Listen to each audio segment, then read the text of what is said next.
Samson had a covenant with God. His hair was not supposed to get off his head. That was his covenant with God. In our day and era, we are people who give our life to Jesus and we're in a relationship with him. We have a covenant with him. But if you haven't dealt with certain things and you keep on going back to them, you may end up like Samson. Sometimes we find ourselves falling so much and we have been tormented by this sin and weakness that we don't know how we're going to get up like Samson. Samson had lost vision. He was so crushed. He didn't see himself as a judge anymore.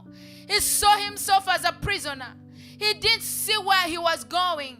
He saw himself as a dead man even before he was dead.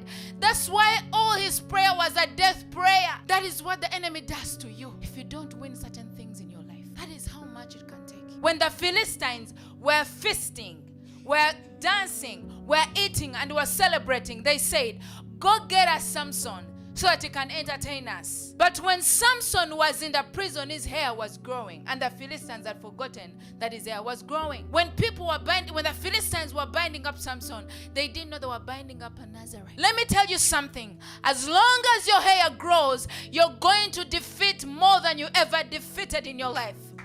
As long as you go back to the place of your secret, as long as you go back to your covenant with Jesus, as long as you fix your relationship with the Master, you will not look like your generation. Let me tell you something. Samson was in jail with Philistines, but he was a Nazarite. You know, sometimes when we're in weaknesses, sometimes when we're in pain, we forget who we are. Because our problems engulf us so much that we lose sight of our identity. We lose sight of who God calls us to be. But the word says that you are Nazareth.